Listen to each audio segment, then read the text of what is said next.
একটি খবর আনন্দবাজারে প্রকাশিত হয়েছে।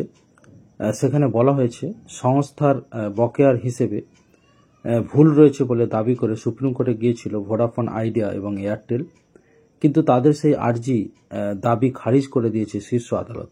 প্রধান বিচারপতি সঞ্জীব খান্না ও বিচারপতি অভয় ওকার বেঞ্চ জানিয়েছে, আবেদন খতিয়ে দেখার পরে স্পষ্ট হয়েছে তা মোটেই যুক্তিগ্রাহ্য নয়, সে কারণে আর্জি বাতিল করা হয়েছে।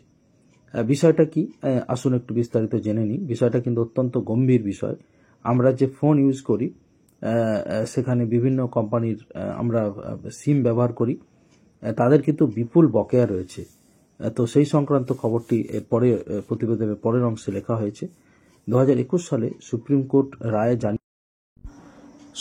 কোর্ট রায় জানিয়েছিল 2020 সেপ্টেম্বর থেকে 10 বছরের মধ্যে বকেয়া এজিআর বাবদ 93,520 কোটি টাকা টেলিকম দপ্তরকে মেটাতে হবে সংস্থাগুলিকে।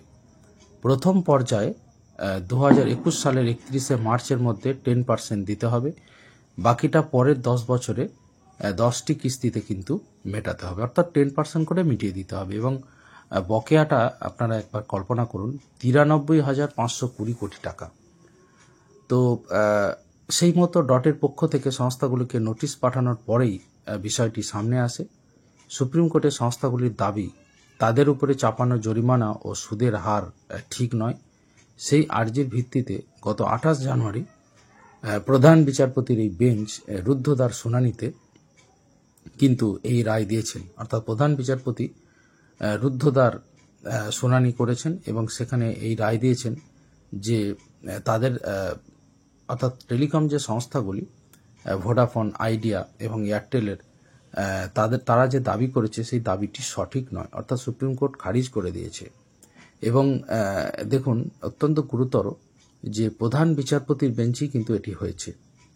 তারপরে সম্প্রতি ডটের পক্ষ থেকে 10 মার্চের মধ্যে ভিআইকে 6,091 কোটি টাকার ব্যাংক গ্যারান্টি বা 5,493 কোটি নগদ জমা দেওয়ার নির্দেশ দেওয়া হয়। সংস্থা জানিয়েছে সমাধান সূত্রের জন্য আলোচনা চলছে।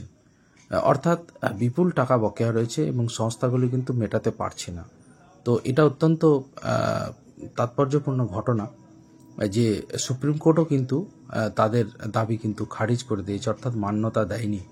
অর্থাৎ এই টাকাটা এই সংস্থাগুলিকে মেটাতেই হবে। তাহলে অবশ্যই একটা প্রশ্ন চিহ্ন থেকে যাচ্ছে যে সংস্থাগুলি কি তাহলে পরবর্তীকালে তাদের যে রিচার্জ বা অন্যান্য পরিষেবা তারা দেয় সেগুলোর কি চার্জ তারা বাড়াতে চলেছে? এটাই কিন্তু এখন বড় প্রশ্ন হয়ে গিয়েছে।